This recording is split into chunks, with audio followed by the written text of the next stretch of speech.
En vivo como cada jueves en Café con Rebeca. Hoy es jueves jurídico y nosotros estamos contentos porque cuando llega el jueves sabemos que estamos aportando un granito de arena para Venezuela, para el sistema de administración de justicia. Y hoy estamos contentos porque sabemos que es un tema necesario hablar de la obtención técnica de las evidencias a la luz del manual de cadena de custodia. Hoy vamos a aclarar todas las dudas porque tenemos un experto maravilloso con nosotros, amigo de la casa, colega. Además tengo el honor de que haya sido el presidente del jurado de mi tesis de grado. Como especialista en criminalística de campo, bien exigente, extraordinario, y nos dejó un gran conocimiento y una gran experiencia. Esta noche del jueves jurídico, dedicado como siempre a Venezuela, tenemos el honor de transmitir para ustedes junto al doctor Vetter Blanco. Él es especialista en criminalística de campo, por supuesto abogado, también especialista en ciencias penales y criminológicas y profesor universitario. Hoy por hoy está como asesor externo, también fue funcionario policial, funcionario del Ministerio Público y toda esa carrera maravillosa al servicio del país. Lo ven ustedes a través de su página criminalística, siempre aportando ese granito de arena para nuestro país. Y de inmediato con ustedes, nuestro invitado de lujo. Nosotros nos encanta cuando llega el jueves definitivamente porque sabemos que aportamos ese granito de arena que el país necesita. Aquí estamos. ¡Wow! Buenas noches, bendiciones. Mi doctor, bienvenido a Café con Rebeca por primera vez. Buenas noches a todos, espero se encuentren muy bien. Gracias por la oportunidad, mi doctor, este espacio, este tiempo que le dedica a Venezuela, porque hay muchas dudas con respecto al manual de cadena de custodia y yendo desde lo mínimo que es de cuando se hizo la impresión, la primera impresión, por tener el logo del Ministerio Público, pues la gente no entendía si esto es una garantía legal que corresponde al proceso penal o era algo, un instrumento propio del Ministerio Público. Desde eso mínimo, hoy vamos a conversar, doctor, y nos va a responder como si nosotros fuéramos niñitos de 5 años, para poder entender bien en qué consiste esta garantía legal. ¿Es del proceso? ¿Es del Ministerio Público? ¿Es del Ministerio de Interior y Justicia? ¿A quién pertenece en definitiva este manual? Bienvenido a nuestro espacio, doctor. Bueno, como les había dicho en primera instancia, buenas noches a todos, buenas noches a todas los que hacen acto de presencia aquí.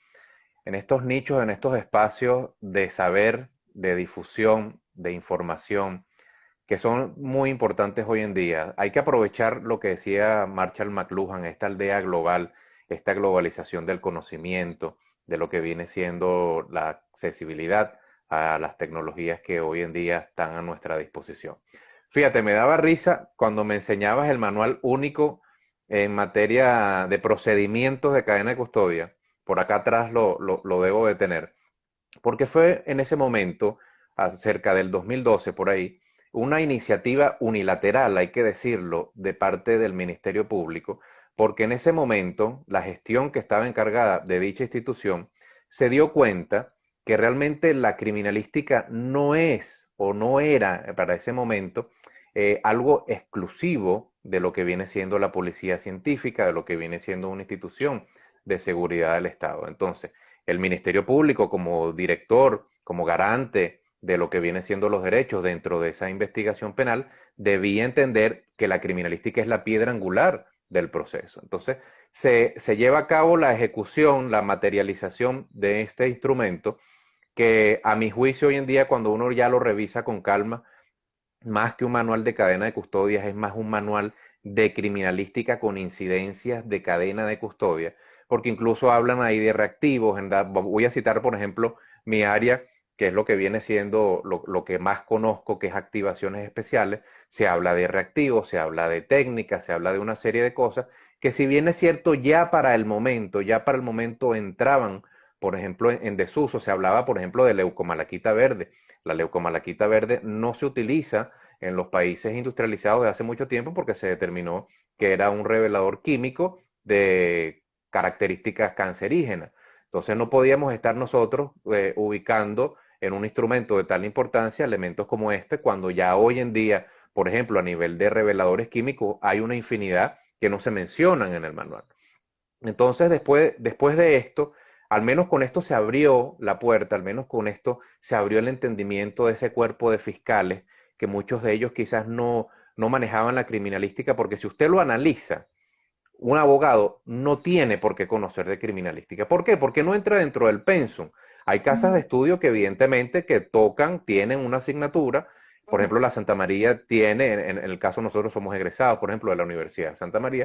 En la Santa María se ve un semestre criminalística, pero es una ciencia tan amplia, de tantas disciplinas que la componen, que no se puede abarcar ni siquiera el 10% en un semestre. Entonces, por supuesto, una persona puede venir con un conocimiento excelso del derecho, puede estar pulido procesalmente, pero si usted le pregunta qué es una reacción en cadena, la polimerasa, no lo sabe. Y es lógico que no lo sepa. Es lógico que no lo sepa. Entonces, es un desafío para el abogado, sobre todo para el abogado que hace las veces de función fiscal, no solamente acá. O sea, a mí me sigue mucha gente de lo que es todo el continente latinoamericano y es un proceso que viene desde México hasta la Patagonia.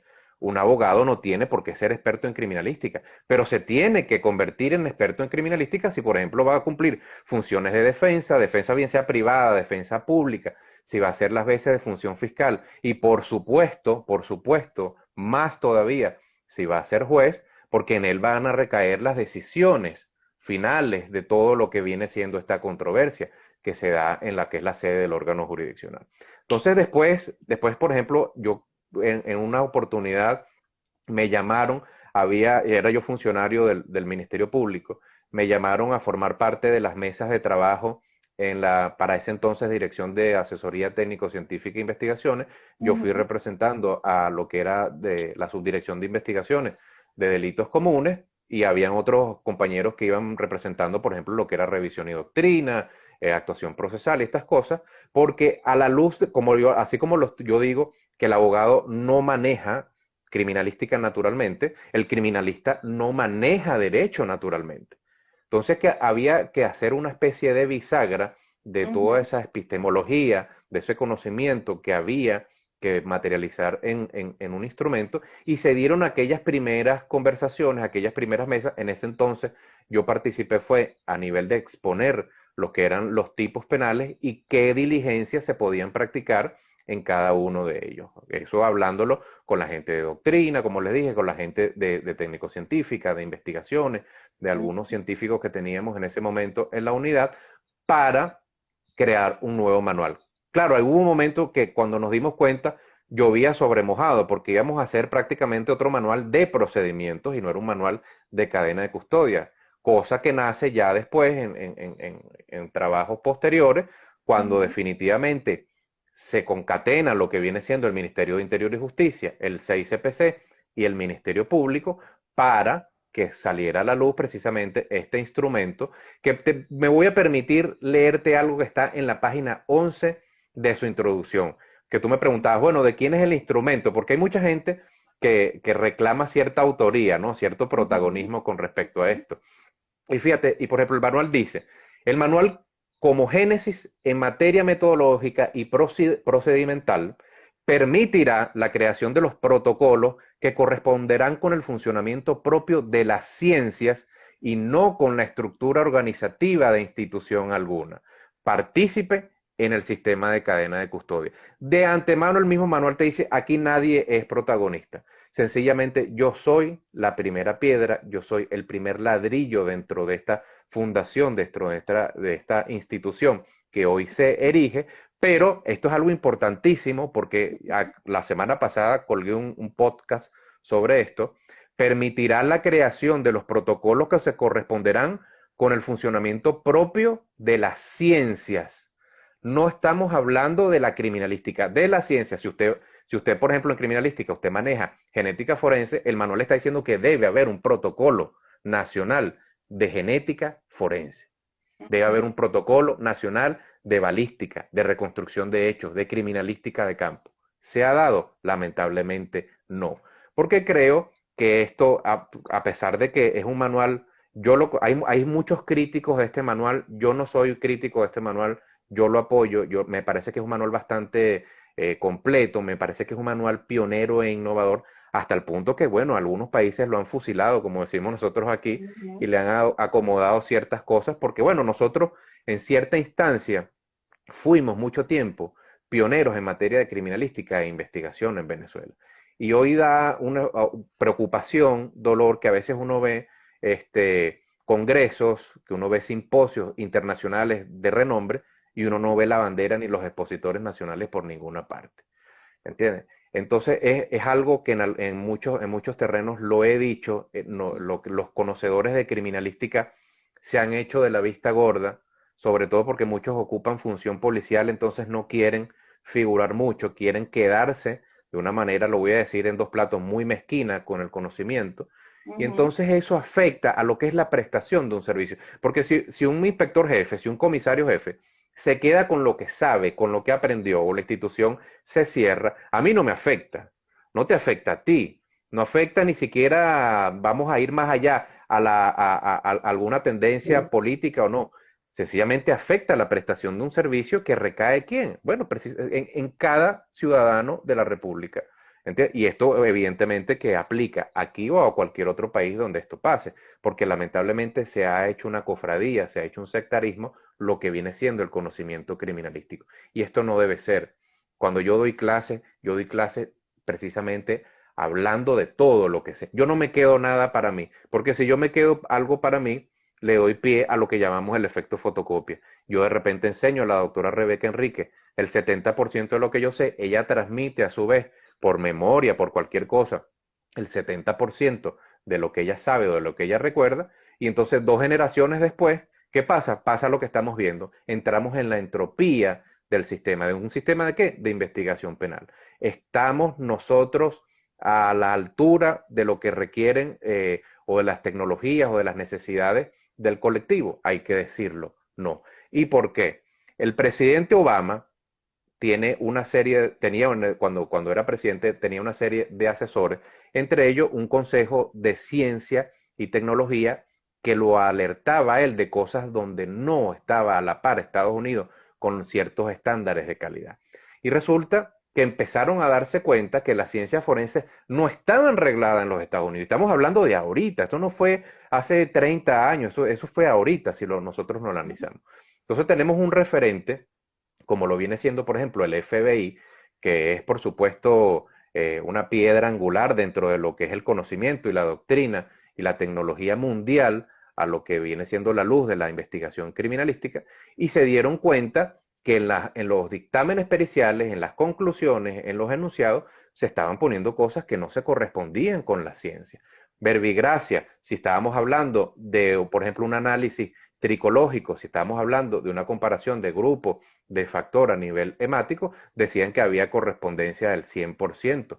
Y es un principio científico mundial que ningún precepto científico abarca el 100%. Incluso cuando usted le dice, bueno, era el ADN de él, ajá, ¿y cuál era la probabilidad? Bueno, hay una probabilidad entre 3.000 o 4.000 millones, pero te está dando un porcentaje. No te está diciendo al 100%, te está diciendo el 99,9,x, pero se da un porcentaje. ¿Por qué se da un porcentaje? Porque tiene un estudio y tiene un asidero científico. Entonces es preocupante, por ejemplo, vemos como el doctor Freeman, que fue presidente de la Asociación de Odontología en los Estados Unidos, ya había propuesto que no se tomaran en cuenta las marcas de mordedura como evidencia de certeza en los casos de investigación de homicidios, de violación, etcétera, delitos contra las personas. Y hay casos como el de Brandon Mayfield que son impactantes, donde se traslada, se jala el proceso español a un norteamericano que jamás había estado en España, y resulta que había una huella parcial, un dactilograma parcial, que tenía características que correspondían a él de los atentados aquellos que hubo por allá alrededor del 2004. Y ese señor no había pisado España y había sido, ese dactilograma, esa impresión había sido corroborada por 2, 3 expertos. Entonces, se determina que uno una de cada comparación de certeza de cada 300 que se realizan a nivel de lofoscopia es inexacta. Entonces imagínense dónde estamos parados. ¿Dónde estamos parados? Porque el criminalista siempre va a ser como nosotros los abogados. Él te va a vender humo, él te va a decir, se va a adornar, se va a poner su léxico, te va a hablar y te va a dar la vuelta para ver si usted entiende o no entiende cuáles son los procedimientos que está hablando. Pero resulta que cuando usted tiene una sociedad científica detrás de ese peritaje, usted queda prácticamente en el aire.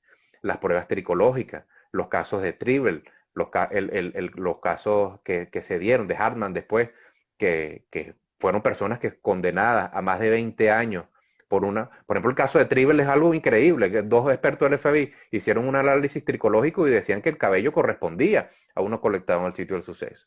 Y después cuando se avanza la tecnología que se le hace genética forense al cabello, el cabello, o el apéndice piloso, perdón, correspondía era a un perro.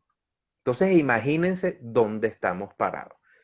¿Me Así es, explico? Entonces, así es. estos temas hay que abordarlos y más un punto interesantísimo como el que se va a tocar hoy, que es lo que viene siendo la obtención técnica de la evidencia. Así es, fíjate que ya nos quedó claro y es importante para el público, para los abogados, para los que escuchan el programa en diferido, para toda Venezuela, pues que el manual es un manual que forma parte del sistema de administración de justicia, no es de ninguna institución del Estado, sino del país y de su sistema. Eso es importante. Lo otro que es importante destacar, doctor, usted hablaba de que, bueno, los abogados no necesariamente tienen que ser criminalistas o no son criminalistas o no es necesario que conozcan de manera exacta la criminalística, pero sí es importante el conocimiento toda vez que nosotros, pues para reconstruir el hecho, hacemos uso de la criminalística. En este caso, sería importante destacar la importancia de la garantía legal de la cadena de custodia dentro del proceso penal y ahí el trabajo del abogado que necesita la experiencia y el conocimiento en el área de la criminalística. Claro. Fíjate, cuando se establece este instrumento, una de las cosas que había que sentar base era que lo que se colectaba en el sitio del suceso, lo que se fijaba, lo que se colectaba, lo que se embalaba, lo que posteriormente iba a un peritaje, lo que posteriormente se exhibía en una audiencia y que finalmente se entregaba, se devolvía, se destruía, etcétera, era la misma cosa. En otras latitudes hablan de principio de mismidad. Nosotros en Venezuela no incluimos este principio para nosotros en Venezuela, ni desde el punto de vista criminalístico, ni del sistema de cadena de custodia, tenemos lo que es el principio de mismidad. Sin embargo, tiene unos criterios que vienen siendo, llamamos primo hermanos de los principios, que es la integridad, la robustez, la auditabilidad, etcétera, que sencillamente son unos criterios que blindan lo que es el sistema, el proceso de cadena de custodia.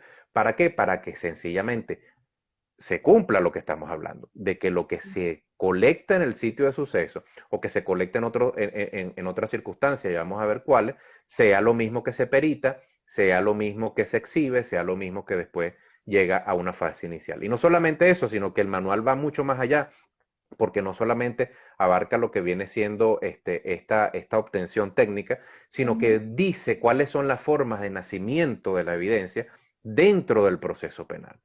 Habla dentro de eso de lo que viene siendo la fase inicial, lo que viene siendo, porque la obtención técnica tiene unos hermanos que son la obtención por aseguramiento, la obtención por derivación, la obtención por consignación, que son, junto con la obtención técnica, las formas como nace la evidencia dentro del proceso. Si tú me preguntas a mí, yo por ejemplo difiero de la obtención por consignación, pero eso ya sería un tema de otra conversación. Tema de otro programa. Ok, doctor.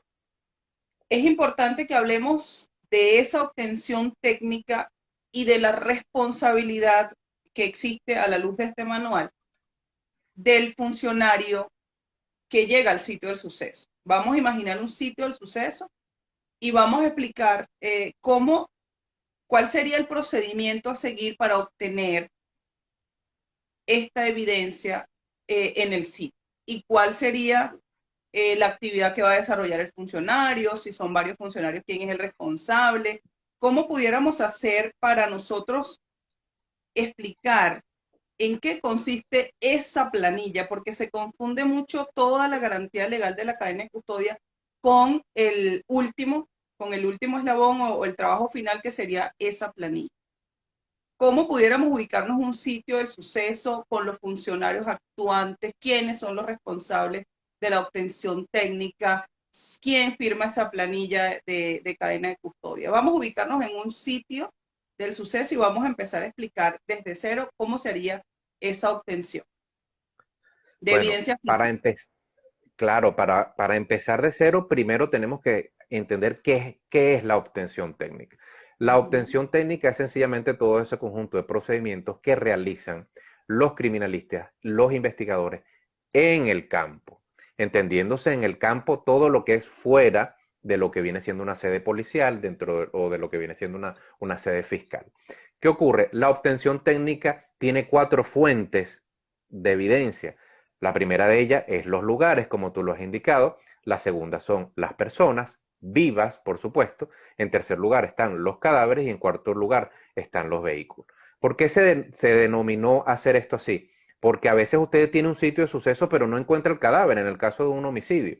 Si usted lo consigue posteriormente en un sitio de liberación, ese cadáver pasa a ser una fuente de evidencia y el trabajo que se le realiza de campo a ese cadáver, entendiéndose lo que en el propio sitio de suceso, en la inspección técnica de cadáver, en lo que viene siendo la morgue o el Servicio Nacional de Medicina y Ciencias Forenses, es una obtención técnica, pero de cadáver. Incluso con personas vivas pasa cuando tratamos de un testigo, cuando tratamos una víctima, porque la víctima no necesariamente muere en la comisión de un hecho punible. Podemos tener una Mm. violación y la persona puede estar viva, podemos estar en caso de un robo agravado, un delito de secuestro, etcétera.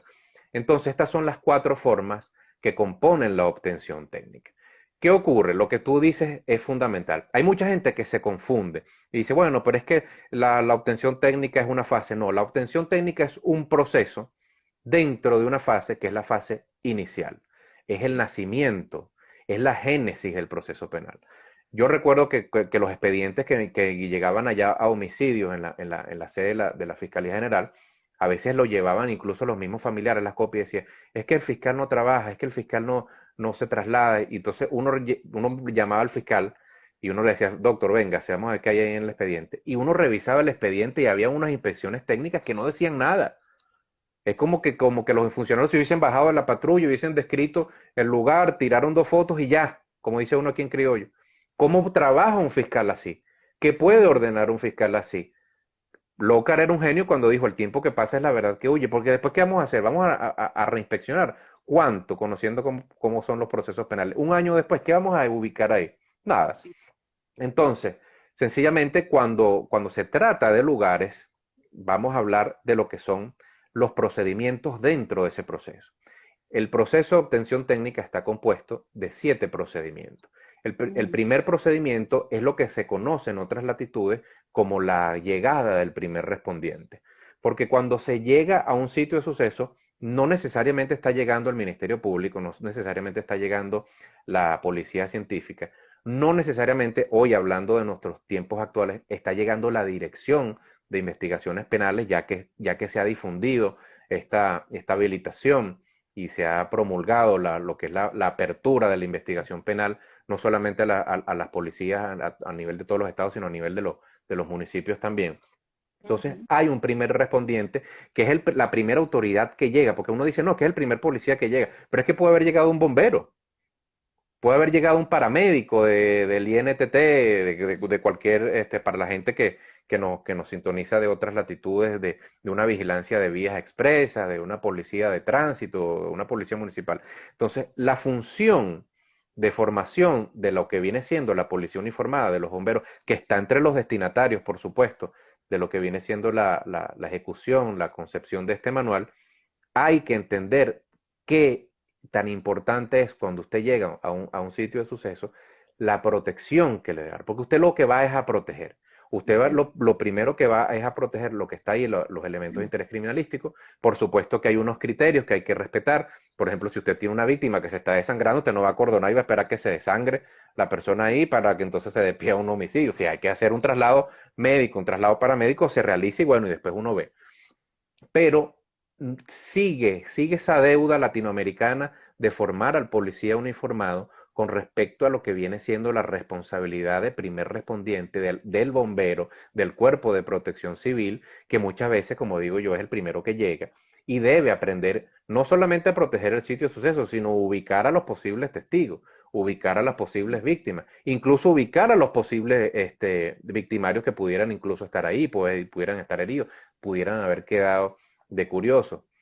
Ese es el primer procedimiento fundamental dentro de lo que viene siendo la obtención técnica de la evidencia física. A mucha gente le llama la atención porque está estructurado que dice protección y después dice observación preliminar. Y dice, bueno, pero no habría que observar primero y proteger después. No, precisamente porque eso se acordó que se iba a proteger primero, porque no es la unidad criminalística, no son los funcionarios de inspecciones técnicas los primeros que llegan, pero en esa observación preliminar sí puede haber otra vez una protección. ¿Por qué? Porque de repente usted ve que el epicentro del sitio de suceso es aquí y usted sencillamente usted está haciendo un barrido de abanico visual y uno dice, ya había aquello que está allá y da 10 pasos y ve que hay una presunta mancha de naturaleza hemática que puede haber sido del victimario, entonces hay que delimitar otra vez ese sitio. Y una vez que lo delimita otra vez, una vez que usted establece ese nuevo perímetro, tiene que sencillamente volver a proteger porque usted llega como policía científica, como funcionario investigador, a prácticamente a revisar qué fue lo que hizo el primer respondiente. Porque de Ok, repente usted doctor. también aborda. Ok, doctor, fíjate, es importante para ir aclarando. Usted hablaba de que en algunos casos pudiera ser un paramédico, en algunos casos pudiera ser un bombero, pero nosotros en la realidad, cuando revisamos los expedientes, no encontramos esa verdad. ¿Ok? Encontramos es el procedimiento final que realiza el órgano apresor.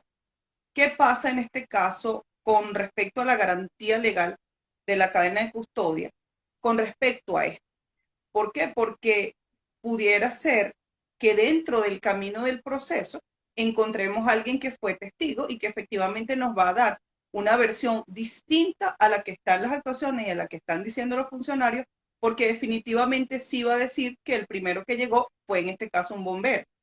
Entonces, ¿qué pasa con esa garantía legal de la cadena de custodia cuando no se respeta eso? Bueno, fíjate, esto es un punto que yo siempre lo he dicho. Yo digo, el día que se terminen de pulir aquí, los defensores, privados o públicos, y que se terminen de pulir definitivamente los jueces sobre este particular, muchos procedimientos, Rebeca, muchos procedimientos pueden ser incluso anulados, muchos procedimientos pueden terminar acarreando responsabilidad administrativa o penal, dependiendo de lo que se consiga de una investigación ulterior. Porque lo que tú dices es verdad, uno agarra un expediente y a veces entonces nace con la transcripción de novedad. No, dice, y entonces una transcripción de novedad que te dice que ya hay un cadáver en determinado hospital. Entonces no sabe dónde ocurrió. Cuando llega resulta que por ahí fue en la avenida Lecuna y ya ha pasado todo el mundo por el centro. Ya ahí estuvo bombero, ahí estuvo paramédico, ahí estuvo la Policía Nacional, estuvo la policía del municipio Libertador. Entonces no es prístino ya ese lugar. No ha sido resguardado. Porque la otra cosa es, ajá, por ejemplo, fue un bombero, fue un equipo de protección civil, fue una policía uniformada. Hubo modificación, hubo alteración, esa modificación fue técnica, hubo contaminación, hay una alteración del orden químico, como nosotros decimos, dentro de lo que viene siendo el sitio de suceso. Y eso recae precisamente es en la formación de cada quien. Porque por supuesto el policía, como uno dice en el medio, yo no me voy a pichar. Si yo soy el jefe de la comisión, yo no me voy a pichar. Si yo sé que ahí llegó bombero y todo el mundo, yo no voy a después en el tribunal o a dejar a permitir que rielen el expediente que hubo un carnaval dentro de lo que viene siendo ese sitio de suceso. Pero Claro. un defensor, esto ya queda a motus propio, por supuesto, de lo que viene siendo el interés profesional de cada quien, un defensor, como te dije, público o privado, y sobre todo, e importantísimo, los jueces tienen que empezar a digerir esto, porque se van a dar cuenta que los expedientes que están llegando, independientemente de la institución, independientemente de la competencia del ámbito territorial, no están bien los expedientes, no están bien las actuaciones, hay cosas que rielan ahí que a veces, eso no es mágico, no, oye, esto ocurrió así y ya, una transcripción de novedad y aquí nace esto y se constituyó la comisión, ¿y quién llegó ahí de primero? Pues, ¿dónde está el acta del Policía Nacional que es el primero que llega y aleja a la gente, esa comisión? ¿Cuál es el número de la unidad? ¿Cuál es el rango? ¿Cuál es la credencial de los funcionarios que se encontraban patrullando? Eso está en el aire. Así es. Así es, fíjate, doctor, que hubo bastante, existió cuando el manual fue impreso por el Ministerio Público, existió bastante divulgación. Nosotros observábamos en cualquier institución el manejo del manual, pero realmente, ¿qué impidió que los funcionarios manejaran la información y se unificaran criterios para hacer las cosas bien? ¿Qué cree usted como participante de esta mesa que pudo haber influido para que no se aplique como debe ser, para que no llegue la información, más allá de tenerlo nosotros con cada uno de nosotros el manual? Porque este manual se divulgó lo suficiente, creo yo, porque el Ministerio Público en cada actividad regalaba uno para los estudiantes, para los funcionarios, para los fiscales. Lo vemos en todos los despachos fiscales y a veces hay desconocimiento del propio fiscal. Entonces, ¿qué cree usted que ha influido para que no haya unificación, para que no se aplique de manera correcta, para que no haya la exigencia por parte del Ministerio Público a los funcionarios actuantes de los casos de esa garantía legal que significa la cadena de custodia a la luz del proceso penal en Venezuela? A mi juicio fue un tema multifactorial, pero había un tema central ahí, que es que lamentablemente nosotros latinoamericanos no escapamos de lo que es el tema político. Independientemente cuál sea la tendencia política de cada quien, aquí hay que decir que la política juega un papel primordial prácticamente en todo. Usted se mete en Instagram en una noticia de que perdió la Vinotinto y usted ve comentarios de política dentro de esa derrota de la Vinotinto. Porque estamos como obsesionados con el tema de la política. Todo es culpa de la política. En este caso, las sanciones que correspondían a lo que era Venezuela nacen, hay mucha gente que cree que las sanciones nacen con la presidencia de Donald Trump, y las sanciones nacen en primera instancia después de aquel evento que fue la salida, donde se atacó la sede del Ministerio Público, donde se atacó la sede del 6CPC, y ahí se produjeron una serie de detenciones, etcétera. Hubo unas sanciones unilaterales con respecto a Venezuela que afectaron gravemente lo que era la economía y lo que eran las asignaciones presupuestarias de cada institución. Entonces, ¿qué ocurre? Nosotros, 2012, teníamos una asignación, teníamos nuestras dificultades per se de que tiene cualquier país latinoamericano, pero teníamos todavía la disposición de recursos para, por motus propio, mire, como directores de la investigación penal, hacer ese obsequio a las distintas dependencias e instituciones de darle el manual.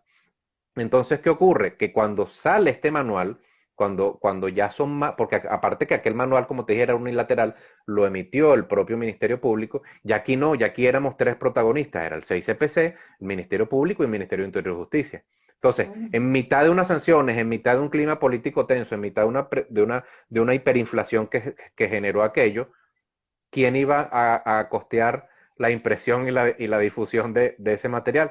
Todo el mundo se quedó así como dicen por ahí, ranita en estaca, ¿no? Yo no fui.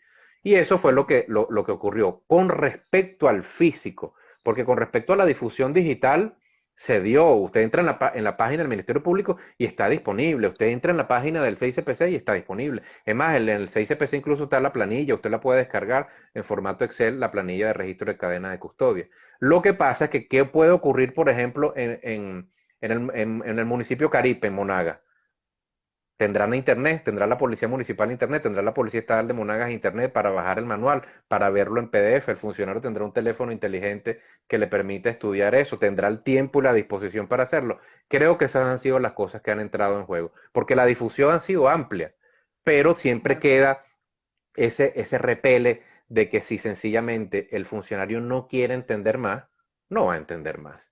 Claro, Y pero hay una cosa, más allá sí, de poder difundirlo, sería el interés en la exigencia, ¿ok? Porque mientras seguimos viendo, por ejemplo, un expediente que recibe el fiscal de flagrancia del Ministerio Público, donde los funcionarios actuantes dan cuenta de que son caballeros, y hay dentro de las actuaciones tres femeninas, ¿cómo el fiscal no va a exigirle a los funcionarios actuantes que dentro de las actuaciones esté la identidad de esa funcionaria que tuvo que haber realizado la inspección corporal a estas mujeres?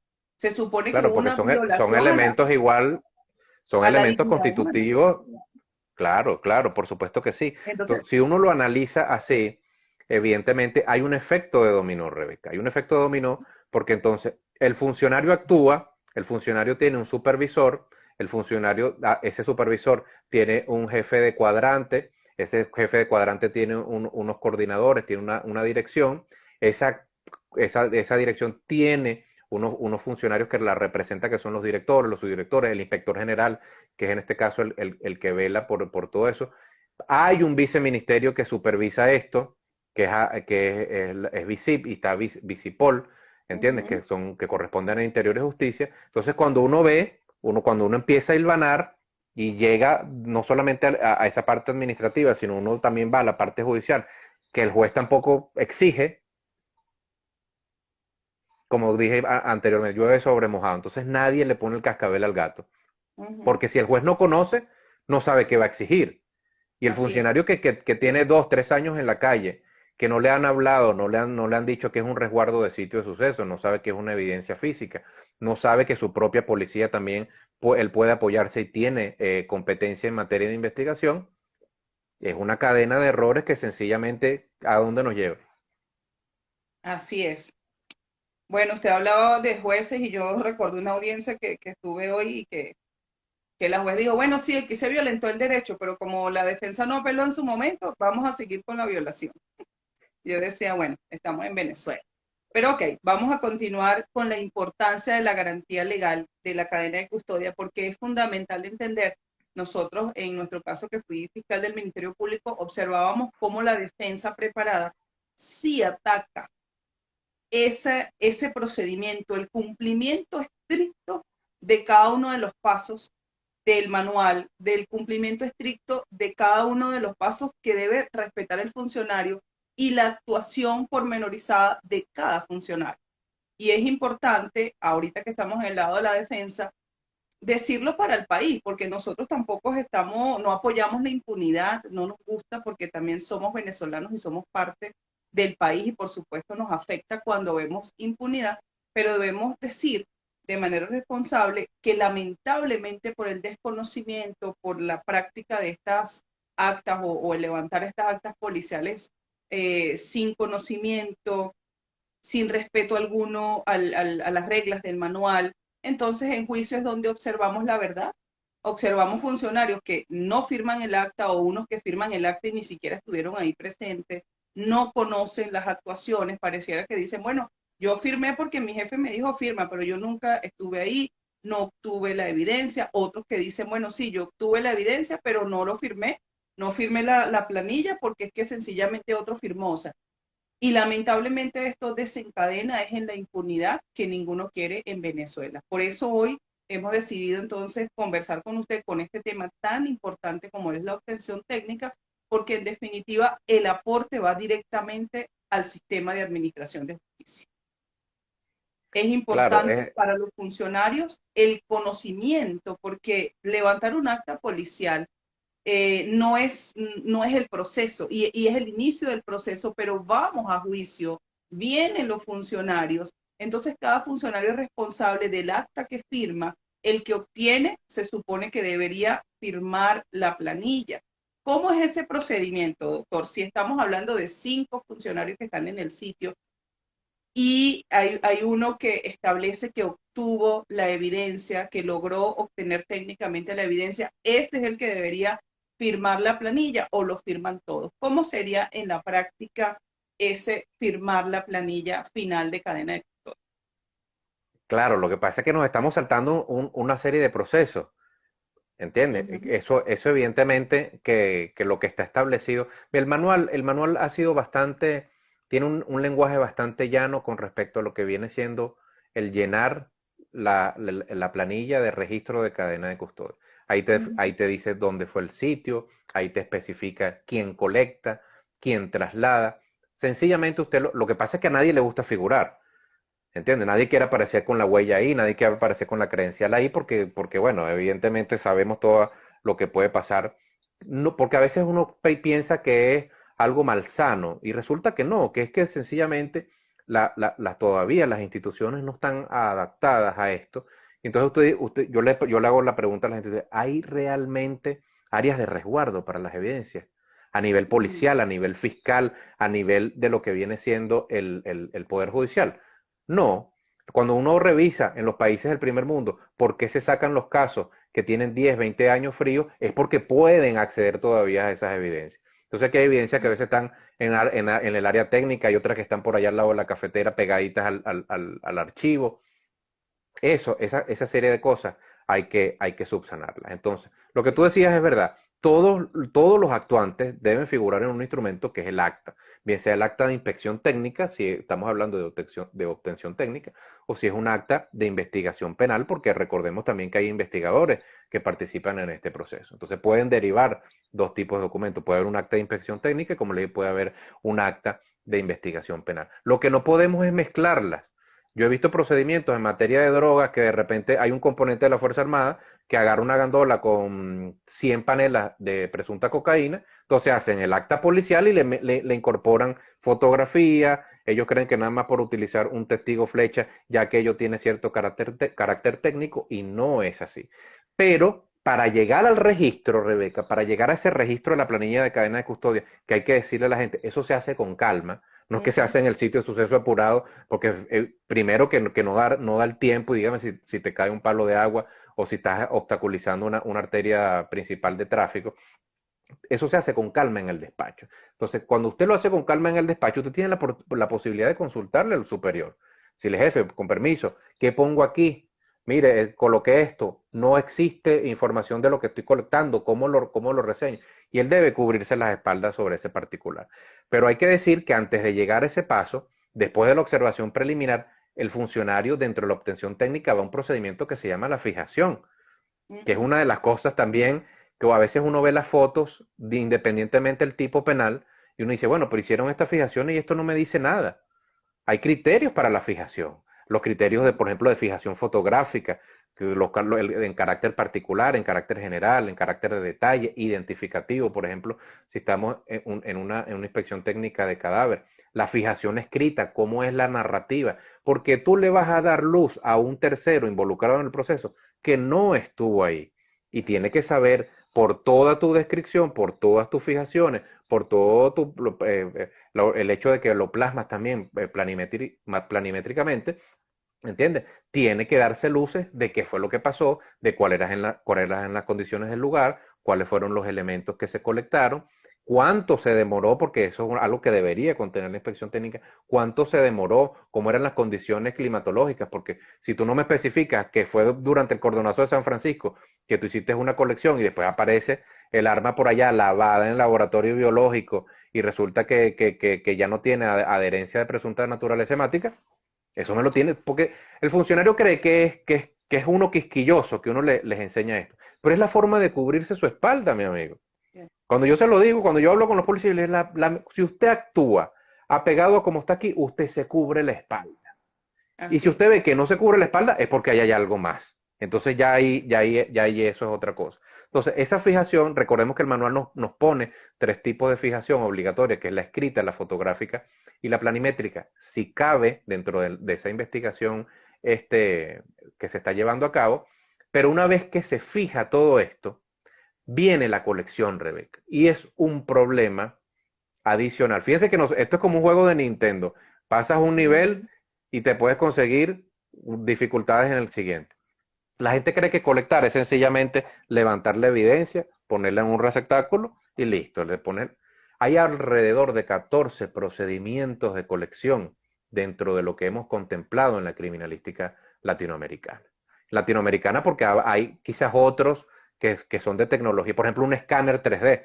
Nuestros cuerpos policiales, nuestros ministerios públicos no tienen el presupuesto para gastar $200,000 nada más en una unidad que imagínate tú si se cae o si la unidad choca, ¿entiendes? Se pueda dañar. Entonces, dentro de esos 14 procedimientos de colección, cada evidencia, dada su naturaleza y dada su condición, debe corresponderse a una técnica y un instrumento como se va a colectar. No es lo mismo colectar de un charco de sangre que de una costra de sangre. Nosotros no vamos a agarrar el charco de sangre y vamos a proceder con la técnica de raspado por bisturí porque eso no tiene sentido. Yo se los dije ahorita a mis alumnos de criminalística de campo, les pongo el ejemplo, le digo, bueno, aquí están las evidencias, ¿cómo la colectan? No, bueno, entonces agarro, aquí hay un rastro de naturaleza hemática y yo lo voy a levantar con un portaobjeto con adherencia. No. Entonces, tener claro lo que es la adherencia, tener claro lo que es el estarcimiento. El manual nos habla incluso de imantación. Uno se pone incluso con los mismos funcionarios criminalísticos. ¿Tú conoces un imán de colección? Yo, no, no tengo ni idea, mi comando, ¿qué es eso? Por supuesto, porque es que no le dicen ni siquiera para qué, porque un imán de colección evidentemente que se utiliza en casos de siniestro, en casos de explosiones, eso se maneja en caso de que hay una diversidad, un esparcimiento de lo que viene siendo elementos de interés criminalístico de naturaleza metálica, donde el barrido que se hace precisamente es para no estarlo manipulando en mayor forma. Entonces, esto también es muy importante. No solamente la fijación, no solamente la protección, porque esto es como una escalera que se va subiendo hacia la legalidad. Eso hay que proyectarlo así. Es una escalera donde el último peldaño es la legalidad. Es Así es. llegar a una condena, a una sentencia definitivamente firme, a lo que dice uno románticamente hacer justicia. Entonces, Sí. ya una vez que uno tiene esa colección, Rebeca, entonces viene el otro problema, el embalaje. Tenemos nosotros la disposición del embalaje adecuado. Mira, la primera vez que yo vi en la policía la colección de un arma de fuego, la metieron en una bolsa de cada. Y yo me quedé así. Y dije, pero uno viene de ver las películas y uno se imaginaba que en cualquier momento el detective iba. Y yo veo que el compañero viene y me la mete en una bolsa de cada. Y yo digo, bueno, llegué yo a la realidad. Y eso pasa, porque uno a veces dice, no, pero es que eso pasa nada más en Venezuela. Eso pasa en México, eso pasa en Chile, eso pasa en Argentina, eso pasa en Honduras, eso pasa en todas partes. Porque hemos como que latinizado ese concepto de que lo que es normal es legal. Y no, y hay cosas Ujú. que se dan normalmente, pero que no son legales, que no son correctas. Ese andamiaje mental hay que romperlo. Después, entonces, si nosotros tenemos todos esos receptáculos, si tenemos ese precintado, si nosotros tenemos toda esa evidencia en resguardo ya en nuestro poder, es que si viene, debería venir el registro en lo que viene siendo la planilla de cadena de custodia. Yo creo que de todo esto sí deberían darse talleres de enseñarle a los funcionarios cómo se llenan las planillas, cómo se va a poner, si se va a hacer a computadora, cómo se va a llenar a computadora, cómo y dónde se va a poner la huella, si usted va a poner la cédula, si usted va a poner la credencial, cómo va a describir la evidencia, Ujú. si esa evidencia viene, por ejemplo, en un embalaje secundario, cómo se plasma eso en los anexos que pone el manual, pero eso hay que leerlo y el funcionario debe leerlo como un suplemento, como leería de repente un chisme en cualquiera de los medios de comunicación sobre farándula y decía, ah, mira, pero es que el anexo A es para esto, el anexo B es para lo otro, mira, resulta que hay una planilla para cuando esto, o un acta para cuando esto es por consignación, cuando esto nace por aseguramiento, etcétera. Y nutrirse, porque si le gusta esto, le gusta su trabajo, quiere hacer bien su trabajo, en la policía hay una máxima. Cuando uno sale para la calle, dice, uno tiene un pie en la cárcel y otro en el cementerio. Así es. ¿Entiendes? Entonces, es difícil, pero hay que cuidarse porque está bien, yo entiendo los riesgos que hay, que es un país que está en otras circunstancias de calle, hemos visto cómo ha evolucionado la delincuencia, pero también hay que cuidarse legalmente para hacer de estos procedimientos algo bonito, mañana usted se Ujú. gana un cangrejo y usted dice, ese cangrejo es mío. ¿Entiendes? Así es. Así es, doctor. En el caso de la obtención técnica de evidencias en un vehículo, ¿cómo sería cuál sería el procedimiento? Ya explicó cuáles son las fases, pero vamos a ubicarnos en un vehículo para que las personas lo entiendan como si tuviéramos todos 5 años. Llegan 4 funcionarios actuantes, deciden, porque hay una sospecha fundada de que ellos llevan algo dentro del vehículo, deciden entonces realizar la inspección en el vehículo, hallando alguna evidencia de interés criminalística. ¿Cómo sería, en este caso, droga, que es lo más común? ¿Cómo sería ese Bueno, aquí no, procedimiento? Ujú. Bueno, aquí no salimos del tema porque ya cuando hablamos de un procedimiento, bien sea de punto de control, de patrullas y otra cosa, nos salimos de la obtención técnica y entramos en la obtención por aseguramiento. La Ujú. obtención por aseguramiento habría que dedicarle otro espacio porque tiene otros procedimientos. ¿Entiendes? La colección, por ejemplo, en el procedimiento por obtención por aseguramiento, se llama posesión. La Ujú. búsqueda Por ejemplo, aquí en la obtención técnica nosotros tenemos los métodos de búsqueda criminalístico, de abanico, de cuadrante, etcétera. La búsqueda en lo que viene siendo la obtención por aseguramiento es palmo a palmo, que se llama lo que popularmente uno conoce como el cacheo. Entonces, eso sería otro tema y la gente se pudiera confundir. De lo que pudiéramos hablar en este caso es la obtención técnica en vehículos, que es la que se da cuando sencillamente tenemos un vehículo que no estaba originalmente en el sitio de suceso que hemos estudiado, primario, secundario, etcétera. ¿Qué ocurre? Hay muchas personas que todavía, lamentablemente, hay personal de la policía científica ya jubilado que escribió algunos libros por ahí, entonces hablan, no, los vehículos son sitios de sucesos móviles, trasladables, una cantidad de cosas que ya no se corresponden, que son obsoletas, y el sitio de suceso siempre será el sitio de suceso. Los vehículos se corresponden a evidencia física, igual que los cadáveres. Cuando están dentro del sitio de suceso, se toman como una evidencia dentro de lo que viene siendo ese sitio de suceso. Cuando están fuera, entonces hay una obtención técnica distinta, ya bien sea de cadáver o de vehículo, porque, por ejemplo, se constituye la comisión, trátese de un sitio de liberación, por ejemplo, una persona la dejaron muerta dentro de un vehículo o dejaron el vehículo en la cortada del Guayabo llegando a Yatazón, se debe constituir una comisión de inspecciones técnicas que haga la inspección de ese vehículo. Difiere, por ejemplo, de un sitio de suceso porque el vehículo se trabaja lo que es en cuadrantes, se aborda de una manera distinta, se le puede hacer lo que denominamos nosotros un barrido, bien sea con distintas técnicas, puede ser adherencia, puede ser aspirado, que lo han casado con la criminalística de laboratorio, pero eso son cosas que debe manejar la criminalística de campo. Y es fundamental. Fíjense que nosotros estamos hablando de sitios, lugares, por ejemplo, cuando hablamos de una violación y tenemos a nosotros a una mujer o a un hombre que ha sido vulnerado, nosotros vamos a colectar evidencias de ahí. Nosotros tenemos una fuente de evidencia que es una persona, ahí nace también la obtención técnica. Y hay que tener pudor, hay que tener mucho tacto, por eso es que también lo que tú decías con respecto a la constitución de femeninas dentro de lo que es la comisión, porque yo no puedo, por ejemplo, abordar a una mujer que yo como funcionario le puedo brindar la protección, pero yo no le voy a mover su ropa para ver, oye, te maltrataron aquí, te mordieron, mira, ese pegostico que tú tienes aquí, ese M en mi corazón. No, eso a mi juicio eso lo debe hacer una femenina. Y si lo va a hacer otra persona que masculina, para mí debe ser un facultativo, para mí debe ser un médico legal o un médico forense. Ok.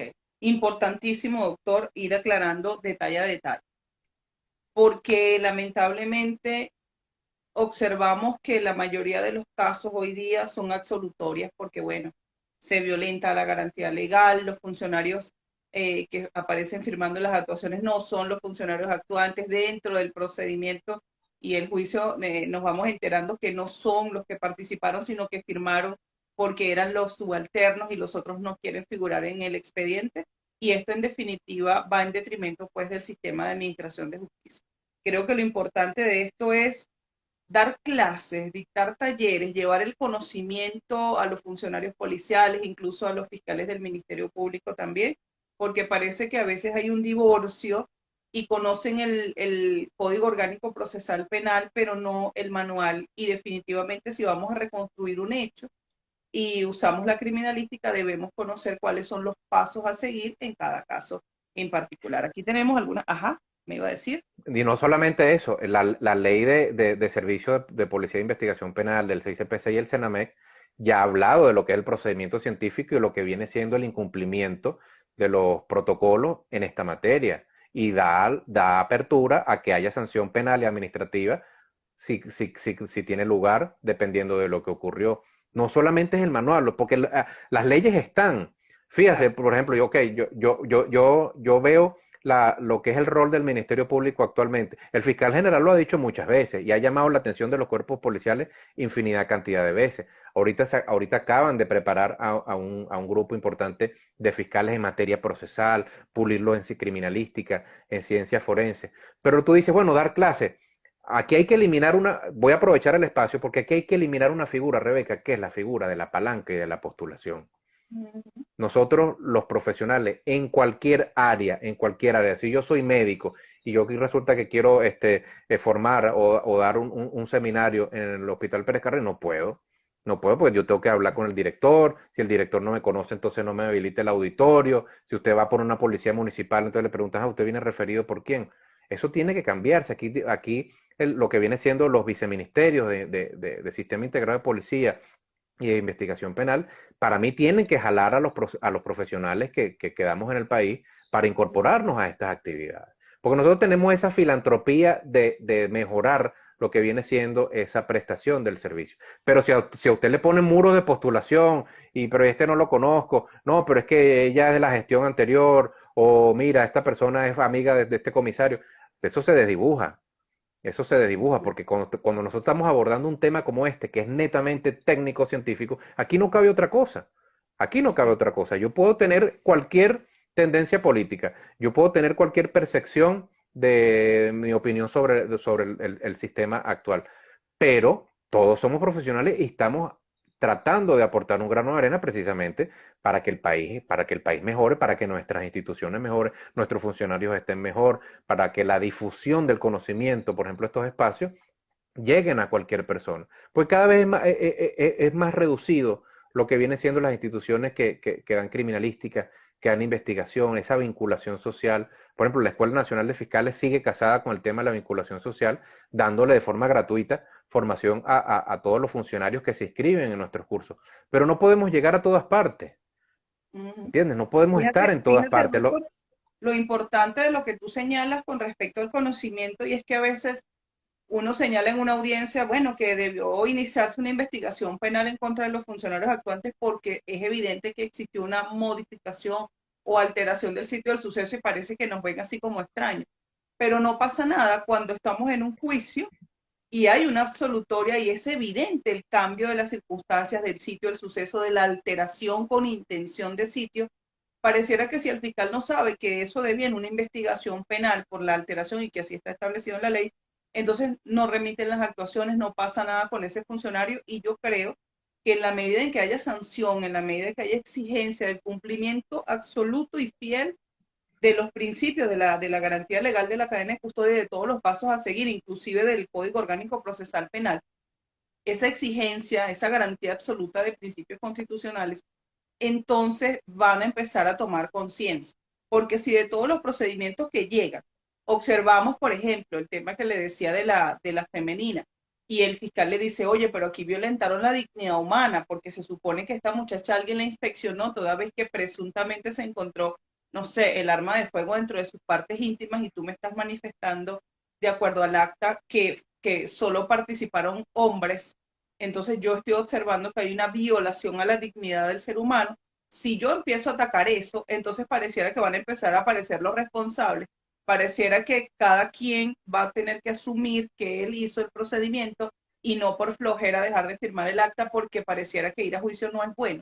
Entonces yo creo que en la medida que tengamos conocimientos, fiscales preparados que conozcan el efecto del incumplimiento de esta garantía legal, entonces vamos a tener procedimientos blindados, cada quien va a estar haciendo lo que corresponde y vamos a ser garantes realmente de ese procedimiento, porque no puede ser que los funcionarios solo por no acudir al juicio, entonces pretendan colocar a firmar ahí a otro funcionario subalterno que no tiene conocimiento realmente de lo que pasó, porque cuando tú estás en juicio pregunta, ¿usted observó? No, yo estaba a distancia.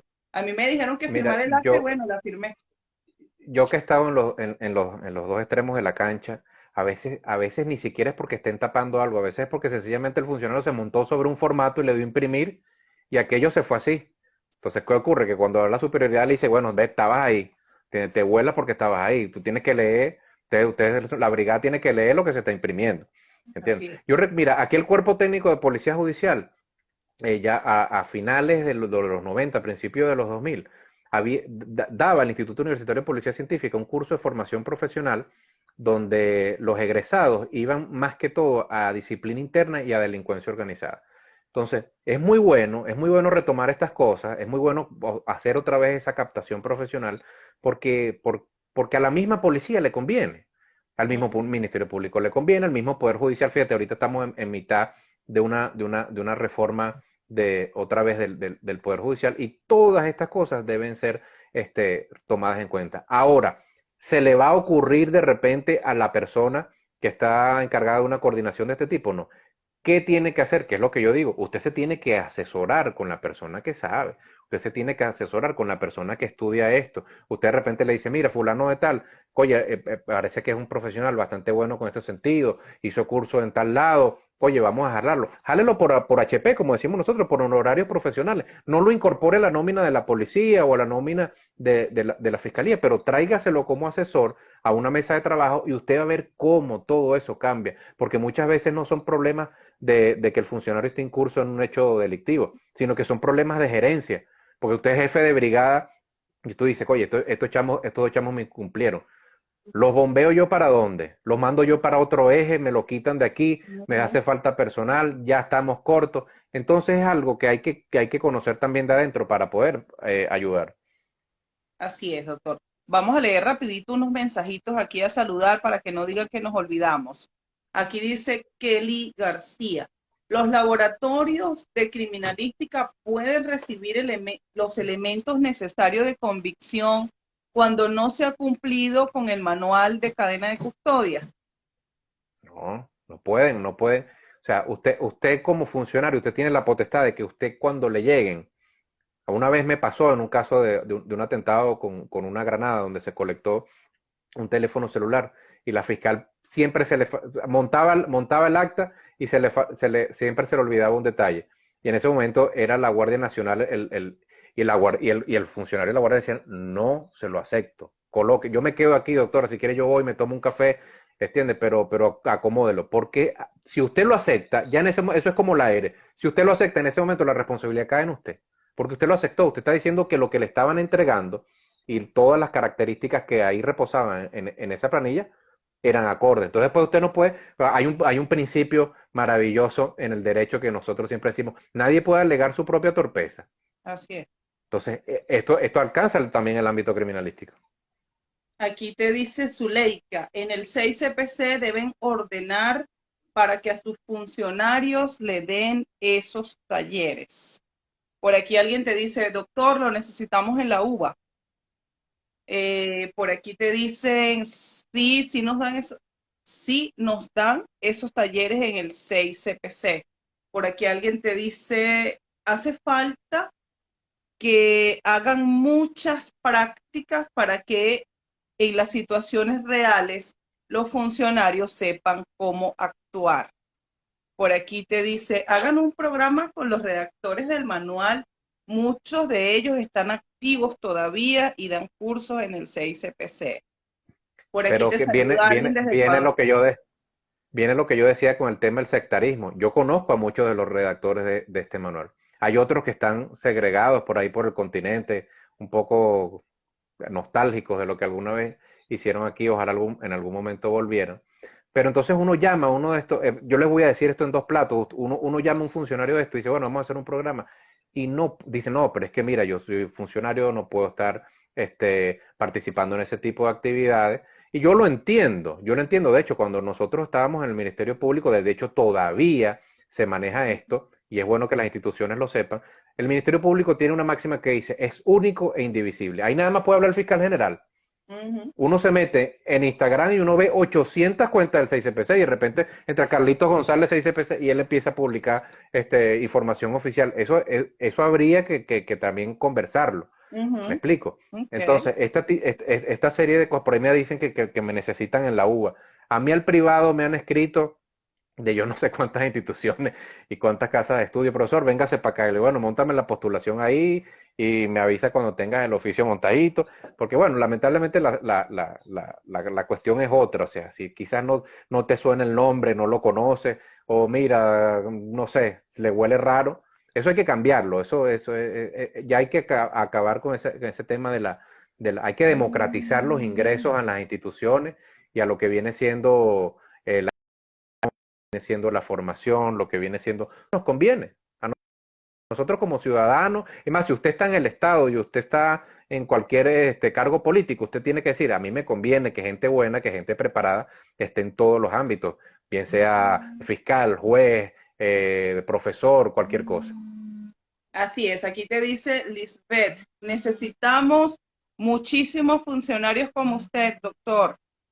Por aquí te dice alguien, Brión David, te dice saludos desde Ecuador, doctor. Por aquí está nuestro amigo Quique, del Ministerio Público conectado con nosotros. Él está en la dirección de drogas del Ministerio Público, interesante, inteligente, siempre atento a nuestro programa. Bien trabajador de muchos años en el Ministerio Público. Saludos a mi doctor. Bueno, saludos latitudes. Aquí hay muchos saludos de parte de algunos estados. Saludos desde Guárico. Mil felicitaciones, doctor, por el programa. Saludos desde la capital del mango. Saludos. Ok. ¿Cuál será Fíjate, esa capital del mango? Porque yo me crié en Maturín y había una mata de mango cada 2 metros. de repente. Bueno, mi doctor, fíjate que es interesante cómo podemos nosotros, saludos desde Colombia, te dicen por aquí, fíjate cómo nosotros podemos llevar de la manera más sencilla, más digerible, estos espacios de conocimiento a los funcionarios, para los que se conectan, se conectaron, y para los que están en diferido siempre atentos al programa, porque la única intención es siempre el aporte, ¿ok? Nosotros con esta experiencia de 22 años ya en el área penal, sabemos de la debilidad, conocemos el sistema muy bien, conocemos la debilidad del proceso y por eso nos interesa. A veces estamos dando clases en posgrado y lamentablemente uno habla del manual, de la fecha, de la entrada en vigencia, de cuándo se hizo, cuánto, si tuvo vacación ley o no, este último que está vigente, y pareciera que no conocen eso, y es gravísimo porque cómo podemos desconocer un instrumento tan necesario y como la columna vertebral de nuestro sistema. ¿Cómo podemos desconocerlo? ¿Cómo no saber ni siquiera el nombre, doctor? Porque a veces, no sé si a usted le ocurre con sus estudiantes, pero es que el nombre no lo saben. No saben cuál es el que está vigente. Entonces a nosotros nos preocupa y tratamos de hacerle las preguntas lo más sencilla posible, lo más digerible, para que pueda llegar a todos los funcionarios y empiecen a preocuparse por la responsabilidad que tienen en cada procedimiento.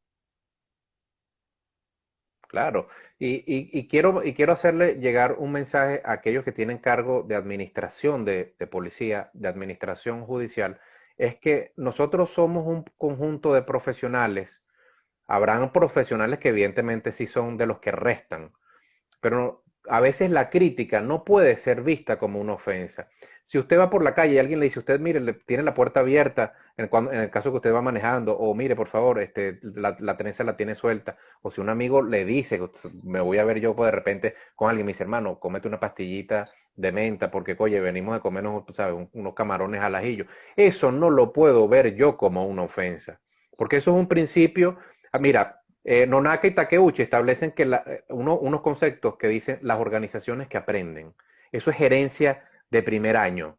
Entonces, las instituciones tienen que aprender y tienen que aprender a escuchar y tienen que aprender a adaptarse. Yo, por ejemplo, yo siempre lo digo con moral. Cuando yo hago una crítica, yo también propongo la solución. Por ejemplo, nosotros en el Ministerio Público, si emitíamos un acto conclusivo que no se correspondía al tipo penal o estaba mal redactado y eso, había una dirección de revisión y doctrina que te podía llamar la atención, agarraba al azar de algún sistema, alguna de esas actuaciones y te podían a ti sancionar, ¿verdad? ¿Por qué no en el nivel de criminalístico crear una coordinación de revisión y doctrina criminalística? Que haya un sistema en donde se cargue la inspección técnica y te llamen de la coordinación de la Dirección Nacional de Criminalística y le digan, epa, esta inspección tiene tal y tal deficiencia. Ahí están, ahí están. Yo también pongo las alternativas, pero las instituciones deben dejar el sectarismo. O sea, los ciudadanos no somos enemigos los unos de los otros, no porque entonces tú seas Ministerio Público, no seas compatible con el 6CPC o el 6CPC esté molesto porque ahora haya habilitación de investigación penal a otras policías y entonces ellos no saben, o que yo soy de Yupol, pero entonces él es de la UNES y él no conoce. Ese tipo de cosas hay que irlas eliminando. ¿Entiendes? Y yo estoy abierto aquí, a ustedes les hago el llamado, a todos los que siempre siguen este tipo de espacios, ni siquiera con la intención de cobrar honorarios profesionales. Si usted me llama un día y me dice, usted véngase para acá, para la dirección de tal, por favor, y nos apoya, yo lo apoyo. ¿Por qué? Porque yo soy uno de los beneficiarios del sistema, pues soy un ciudadano común y lo que importa es la prestación del servicio. Así es, mi doctor. Fíjate que es fundamental y a veces uno se preocupa porque ve actuaciones que no, expedientes que no están ni siquiera trabajados, diligenciados, no se hace ni la más mínima actividad probatoria y es en juicio donde lo observamos y le preguntamos, ¿y por qué no practicó tal cosa, el vaciado de contenido del teléfono, por decirte algo? Bueno, el Ministerio Público no lo pidió. ¿Y por qué no ubicó geográficamente el recorrido de la antena? ¿Por qué no hizo el recorrido? No me lo pidieron. Entonces es lamentable porque, bueno, uno en este caso que está ahorita de defensa, pero le preocupa el país. Yo, de hecho, terminé la audiencia que le comentaba hoy y llamé y decía, wow, me preocupa el Ministerio Público, que hagan una audiencia y ni siquiera expliquen nada, sino rapidito todo y todo. O sea, de verdad, es gravísimo, nos preocupa el país y por eso no nos cansamos y por eso insistimos en estos espacios. Por aquí alguien más le dice, doctor, es Tienen lamentable, que ya ser un equipo. Ajá, para uh-huh, adelante. te dice alguien, vamos a decir el nombre, Tarajaya. Es lamentable que el Ministerio Público avale actuaciones policiales viciadas que no cumplan con el reglamento y el debido proceso. Por aquí alguien te Mira, dice, yo creo que el Ministerio Público sigue siendo uno de los cimientos que hay, sigue siendo uno de los muros de contención sobre este particular. Si ocurre, pueda que sea desconocimiento del fiscal.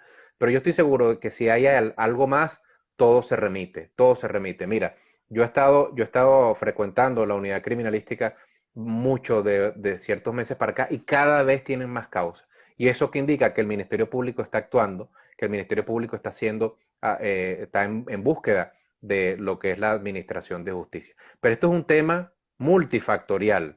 Esto es un tema multifactorial. Yo siempre, mientras estuve en función pública, les decía a los funcionarios, el fiscal no es el enemigo. Cuando estaba después en el Ministerio Público, yo le decía, el policía no es el enemigo, usted tiene que ser un equipo. Si usted tiene un caso que está trancado, compre un pollo en brasa y váyase para el eje, váyase para la subdelegación, siéntese con la brigada, siéntese con el jefe de la delegación a ver qué vuelta se le puede dar. Porque entonces todo es oficio, mandé el oficio, no, este no me atiende, no me incluyeron en el chat. Eso no es, y lo mismo el policía, si el policía dice, no, bueno, que si no me lo piden, yo no voy a, pero muévase usted. Y si resulta que después sale tremendo caviar, como decía Marmoleón de ese caso, y usted tiene un cangrejo ahí, usted tiene tremendo ascenso, ¿va a dejar pelar ese boche? No lo haga, no lo haga, sea proactivo sobre ese particular. así es, por aquí te dice Engonza. Gracias por este espacio con este excelente profesional en el área. Bueno, Uy, hoy todos los mensajes son para el doctor, ya estoy celosa. Aquí no me han mandado ni un mensajito a mi doctor y primera vez que esto ocurre. Por aquí te dicen Guárico desde Valle de la Pascua, saludos. Saludos, saludos, saludos, saludos a todos los que se unen. Este espacio debe repetirse, que se repita tan excelente live. Bueno, por el invitado, que todos le han dejado saludos a mí. Ni un mensajito me han dejado hoy, doctor, ya estoy celosa. caras nuevas, caras nuevas. Sí, bueno, mi doctor, espero que este sea el inicio de muchos espacios. Le tengo profunda admiración, profundo respeto. Es maravilloso saber que fuimos compañeros de clase de esta promoción 64 de la Universidad Santa María, de donde de verdad la mayoría de nuestros compañeros son excelentes profesionales. Hoy tenemos ministros, bueno, directores, fiscales, jueces. En estos días hice una audiencia con uno de nuestros compañeros y lo admiraba tanto viéndolo y ese cariño y ese respeto Y por nuestra profesión. funcionarios policiales también, Sí, que están en cargo de gerencia. sí, sí, Mire, nosotros estamos a la orden para todo lo que sea, aportar al país, para hacer patria, para acomodar, para todo lo que sume, abierto, abierto y sin ningún problema, como lo que dije, porque no se trata de una corrección odiosa, no se trata de otra cosa, sino mejorar lo que es la procuración de la prestación de un buen servicio. Y así aparte que es es. un derecho humano, el acceso a la justicia es uno de los derechos humanos, vamos a demostrarle a la comunidad internacional que realmente aquí las instituciones, ¿entiendes? Están mejorando, están haciendo los correctivos, están haciendo investigaciones de alto calibre para sencillamente quitarnos esa mancha que lamentablemente tenemos ahora como país. Así es, doctor. ¿Qué pasa si se verifica que hubo incumplimiento de esos pasos que establece nuestro manual único, nuestro manual de cadena de custodia? ¿Qué pasa a nivel procesal si se verifica el incumplimiento? Eso queda en manos del juez y evidentemente que alguien debe dárselo a conocer al representante del órgano jurisdiccional. En el caso de la defensa, debe solicitar la nulidad del proceso o la no incorporación de determinada evidencia física o de un determinado dictamen pericial a lo que viene siendo la audiencia. Y el juez, dentro de lo que dice la misma norma adjetiva, debe tener esos conocimientos científicos para entender qué es lo que se le está pidiendo, porque tampoco va a caer en ultrapetita. Tampoco el juez se va a empezar a dar lo que no le pide. Entonces, por eso esto es una orquesta. Cada personaje aquí, cada operador de justicia debe cumplir su rol.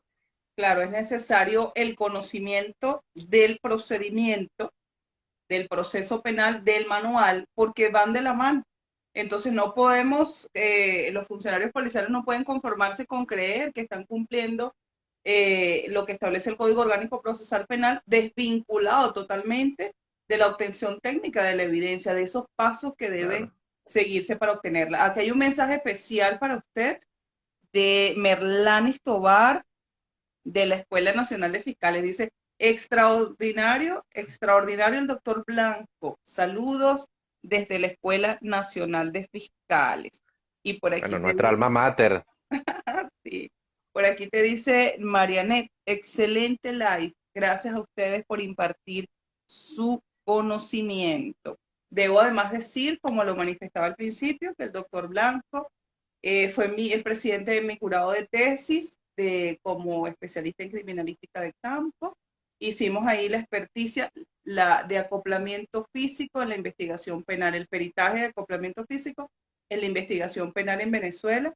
Me gustaría, doctor, invitarlo a espacios, a hacer pequeños espacios el día que usted tenga la oportunidad para ir hablando de cada uno de esos pasos, para invitar más a los funcionarios de repente, porque ayer fue que subimos la invitación por cuestión de tiempo, pero sí me gustaría seguir haciendo este programa, este espacio con usted, para llevar el conocimiento a todo el que lo necesite, porque en definitiva crece el país, aprovechando que usted es profesor universitario, que maneja las técnicas excelentes para poder transmitir el conocimiento al oído del quien lo escucha. Yo creo que haríamos una gran labor para el país. Siempre, claro que sí. De antemano, gracias. Allá antes de despedirnos, gracias por la invitación, por este espacio de difusión que, como he dicho a lo largo de esto, suma, suma, suma. Aquí lo que se busca precisamente es sumar. Y desde algo tan bonito como lo es la docencia. Por ahí hay personas que dicen, bueno, pero por ejemplo, si mañana te llaman de la UNES, tú no te vayas a dar clase para la UNES porque ahí no pagan nada. Yo no soy docente para hacerme millonario, eso no es mi interés. Mi interés es precisamente que mañana uno de repente se esté tomando un café y te para un funcionario, te para un abogado y diga, oye, usted fue mi... De repente también como tú que dices, bueno, que fue bastante exigente, pero es que es la única forma de que realmente ese conocimiento quede ahí como que fuera cianoacrilato, ahí bien pegado, porque hay instrumentos que están, como digo, en el aire, en la deficiencia de la buena criminalística que muchas veces no se tiene acceso, no se tiene quizás esa disposición de enseñar o de practicarla. No, excelente, porque creo que en esa exigencia está el éxito y creo que vale la pena. Yo lo veo como una gran oportunidad, como se lo manifesté en privado, una gran oportunidad de crecer, de hacer un mejor trabajo, de aportar más a Venezuela, de aportar más al sistema de administración de justicia y al final al Ministerio Público, pues que era nuestro interés de poder hacer investigaciones completas, de que no quede duda, porque en definitiva la duda siempre va a favorecer al imputado, en Venezuela, por supuesto, Claro. a través del indubio pro reo. Entonces es importante que llenáramos ese espacio y con su aporte, con su conocimiento, por supuesto que lo logramos. No tuve 20, pero fue excelente trabajo. Sí, Seguimos en esta búsqueda de la excelencia. Me encantaría de verdad, doctor, tenerlo nuevamente en nuestro espacio. Espero por usted para volver a hacerlo y seguir ahondando en esos pasos para nuestros funcionarios, para los fiscales y para todos los que están vinculados con el sistema de administración de justicia. Muchísimas gracias por la oportunidad y esta es su casa. Gracias, gracias, gracias a todos los que estuvieron pendientes y a los que vayan a ver en diferido. ¿Entiendes? De más estarle decir que estamos a la orden. Conocen mi red social, Criminalística 21. En Facebook, red social es Criminalística del siglo XXI. Cualquier cosa me dejan un comentario. Y como digo, estoy abierto a cualquier institución, cualquier persona, cualquier interés de formación que requiera el país. Para todos, muy buenas noches. Seguro, feliz noches a todos. Nos vemos el próximo jueves Hasta luego. y este espacio ustedes saben que queda siempre en diferido para Venezuela. Feliz noche. Hasta luego. Hasta luego.